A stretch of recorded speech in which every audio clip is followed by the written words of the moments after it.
modélisations fictionnelles ne sont pas contraintes par une relation d'homologie terme à terme avec ce dont elles sont un modèle, mais par une relation beaucoup plus faible d'analogie globale. Pour qu'une représentation factuelle soit vraie, donc source de connaissance, il faut que tout ce qu'elle affirme concernant la réalité existe effectivement, tel qu'elle le dit. Il n'en va pas de même pour une fiction. La plupart des entités dont elle parle n'existent pas et du même coup, la plupart de ses phrases ou de ses représentations visuelles ne correspondent à aucun état de fait réel. Ceci ne signifie pourtant pas que la représentation fictionnelle ne soit pas contrainte par la réalité. En effet, il faut pour le moins que le modèle fictionnel soit engendré conformément aux lignes de force qui répondent aux conditions de représentabilité que doit remplir toute expérience pour que nous puissions la vivre comme expérience réelle. Il suffit de reprendre le cas de la science-fiction.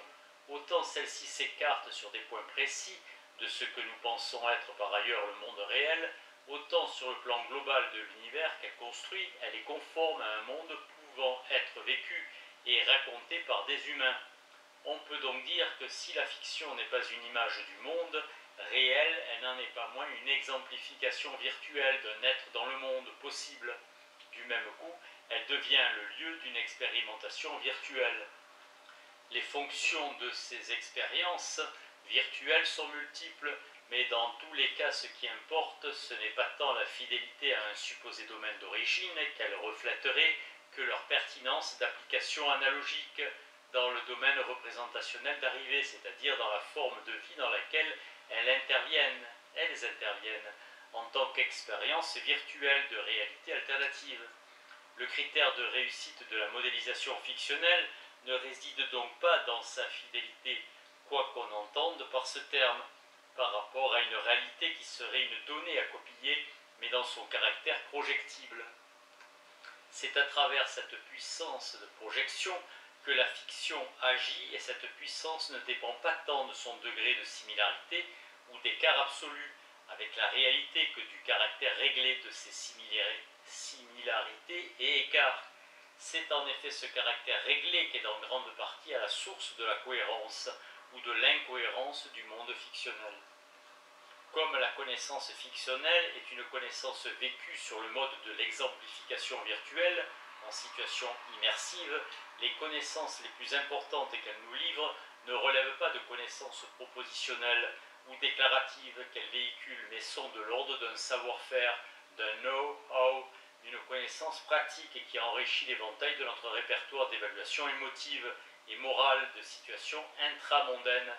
La lecture de la recherche augmente, certes à bien des égards, notre connaissance déclarative concernant la France du début du XXe siècle, mais sa vertu cognitive la plus puissante est de nature psychologique, menée par le narrateur et les personnages à travers les nuances les plus infimes des réactions émotives et du sentiment de soi. Nous acquérons à leur contact un surcroît de sensibilité et de pouvoir discriminant dans le champ des sentiments et de la connaissance de notre propre moi. Pour le dire autrement, les situations et constellations actentielles et émotives de la recherche mettent à notre disposition des boucles de traitement mental endogènes que nous pouvons réactiver à volonté chaque fois que nous nous trouvons face à une situation analogue, qu'il s'agisse d'une situation purement mentale ou d'une interaction réelle. Par le supplément de savoir-faire psychologique, relationnel, émotif et moral qu'il nous livre, les modèles fictionnels sont ainsi capables de nous détourner de boucles réactionnelles courtes, intempestives, de nous amener à suspendre notre jugement, à peser des évaluations axiologiques, à simuler des réactions affectives ou des engagements pulsionnels, sans que ces expérimentations ne soient directement sanctionnées par le réel, à condition qu'on ne limite pas la connaissance humaine aux connaissances déclaratives. La fiction est sans conteste un puissant véhicule cognitif, ou plutôt elle peut l'être, car il ne faut jamais oublier que les buts poursuivis par les arts sont multiples, tout comme il ne faut jamais oublier que dans bien des cas, les œuvres n'atteignent pas les buts, quels qu'ils soient, qu'elles se proposent d'atteindre. Pierre de Meleu-Naéré, Sentiments et croyances esthétiques, les bases de l'analyse esthétique. Sur quelle base pouvons-nous parler d'une expérience esthétique et l'analyser? L'idée fondamentale déployée tout au long de la tradition sociologique, en particulier dans une veine durkheimienne, mais aussi weberienne, est que pour l'analyse de n'importe quelle catégorie de phénomènes à caractère social, il convient de prendre pour point de départ la description des faits qui les constituent. Il n'y a de sens à parler d'une expérience esthétique ou artistique qu'à partir de la prise en considération de l'effectivité de la pluralité des expériences constitutives de ces catégories que l'on peut rencontrer dans la diversité des sociétés et de leur contexte. Il n'y a d'autre base disponible pour l'interprétation que l'évidence de ce qu'il advient. Dès lors, toute compréhension ultérieure de ces attitudes devrait être en mesure de rendre compte de la diversité et de la variation des éléments de cette expérience. Le point d'appui sur lequel il est possible de développer une analyse systématique des perceptions esthétiques est celui de la pluralité des pratiques liées à une idée de domaine esthétique ou artistique. Une telle description doit alors précéder toute considération normative au sujet de ce que sont véritablement les œuvres d'art ou les sentiments esthétiques, pour ne pas parler d'œuvres d'art valables ou de sentiments esthétiques pertinents. Certes, toute tentative de cet ordre visant à produire une description sociologique précise des faits rencontre d'emblée une difficulté. Une description nécessite elle-même en effet des concepts qui font également l'objet de discussions. On court ici le risque de s'enfermer dans un cercle pour comprendre de manière adéquate les concepts esthétiques. Nous avons besoin d'une description de ce qui advient en ces matières, mais pour décrire les faits, nous avons besoin au préalable de ces concepts qui sont pourtant l'objet de l'enquête. Comment sortir de ce cercle qui tend manifestement à être vicieux? Il faut d'abord souligner que les faits esthétiques existent bien. Ils ne sont pas une invention de sociologue ou du philosophe alors même qu'il en définit le concept. Il existe bien quelque chose comme des expériences esthétiques qui se déploient à travers la vie sociale. Il serait délirant de le nier. L'idée est alors de considérer ces faits à la lumière des concepts qui sont produits pour les éclairer, mais d'utiliser ces faits simultanément pour modifier et préciser les concepts que l'on déploie, afin de parvenir à une description affinée des éléments dont ils rendent compte.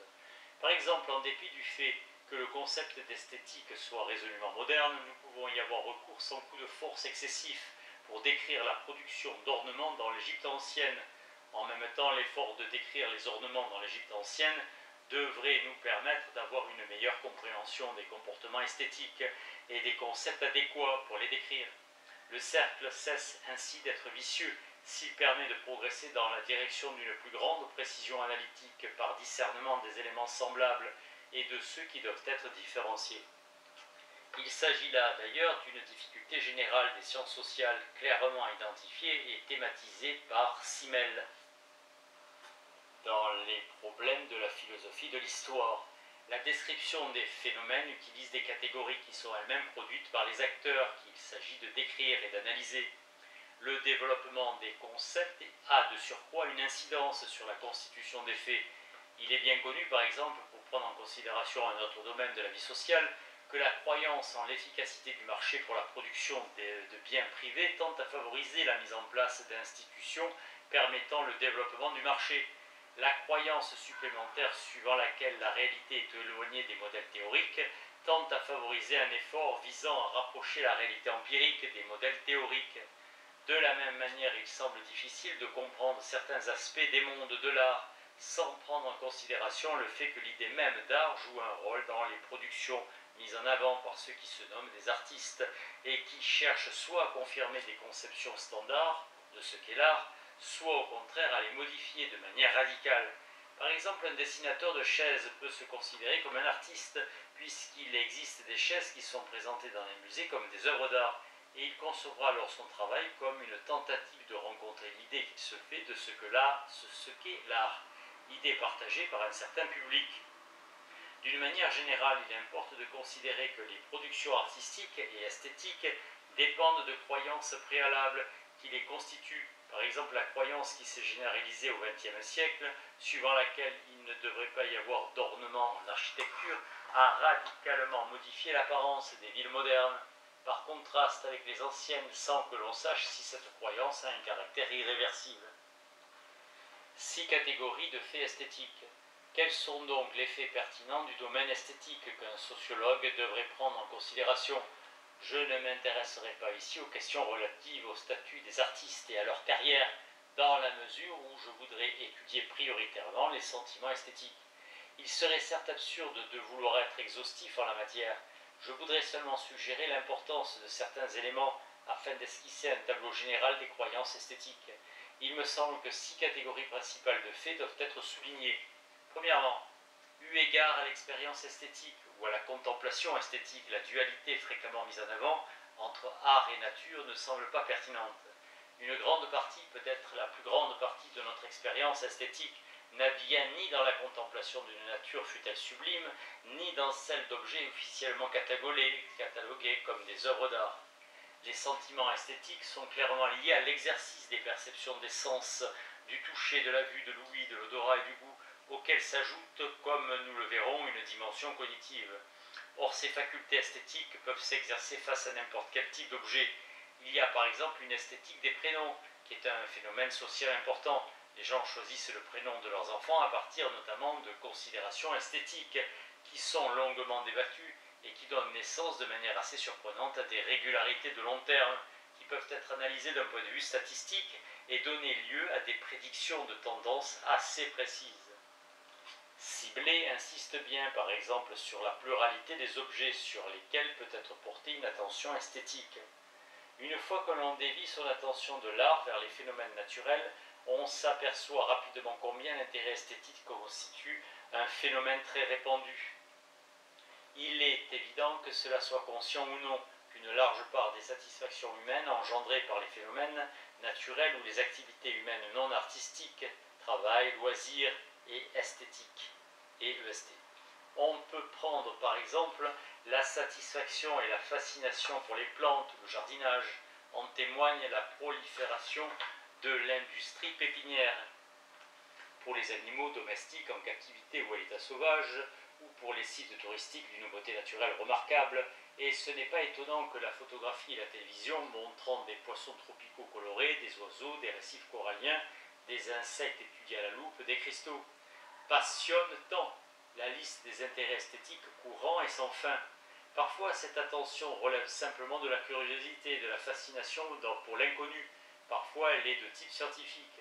Mais en tout cas, il est certain que pour la plupart, l'émerveillement et l'admiration qui en suit est esthétique. De même, une grande part de notre intérêt pour les jeux et les sports populaires, le football, le cricket, le tennis, le patin à glace, est esthétique.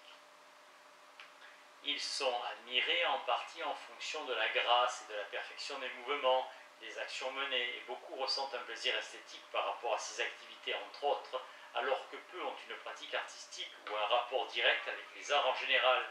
Ainsi, étant donné le rôle culturel considérable joué par ce type d'intérêt esthétique, mais non artistique, le plus souvent, nos investigations en esthétique devraient porter au moins autant sur les questions de la nature et des origines de ces satisfactions esthétiques que sur les questions très convenues à propos de l'art. En effet, en comparaison, l'intérêt manifesté pour les arts, au moins en ce qui concerne ceux qui sont les plus étudiés par les esthéticiens, est, à n'en pas douter, restreint et minoritaire. Deuxièmement, la satisfaction esthétique est clairement liée à quelque chose comme un plaisir. Je n'entreprendrai certainement pas de discuter ici ce sujet vénérable. Je mentionnerai simplement une difficulté évidente pour un sociologue. Les plaisirs ne peuvent être observés sur une base empirique. Il y a là une difficulté similaire à celle que rencontre l'analyse économique lorsqu'elle est confrontée à la question du bien-être, qui, de manière peu surprenante, si l'on songe à l'héritage benthamien, dépend initialement d'une idée de plaisir. Il est largement admis que l'on ne peut mesurer le bien-être dans la mesure où il ne peut être observé. C'est pourquoi il est pratiquement impossible de produire des jugements normatifs sur la base de l'idée de bien-être, dans la mesure où il n'y a aucun rapport pour des comparaisons interpersonnelles de bien-être. Seules des échelles de préférence peuvent être révélées, même si celles-ci sont généralement davantage postulées que réellement connues, mais c'est un autre problème. De manière quelque peu similaire dans le domaine esthétique, la seule chose que l'on puisse observer, ce sont les affirmations énoncées par les acteurs. Ils disent qu'ils aiment ou n'aiment pas telle ou telle chose et expriment leur satisfaction à travers une certaine gamme de mots. Le plus souvent, les personnes expriment leur dissatisfaction.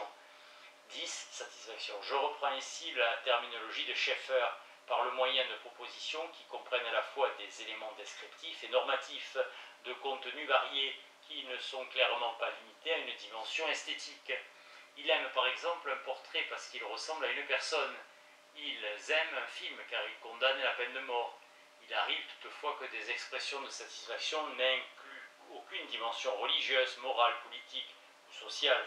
Par exemple, si je dis que j'aime une chaise désignée par Marcel Breuer, il n'y a à première vue, en tout cas, et j'essaierai de montrer qu'en réalité ce n'est pas le cas, aucun aspect non esthétique qui soit impliqué.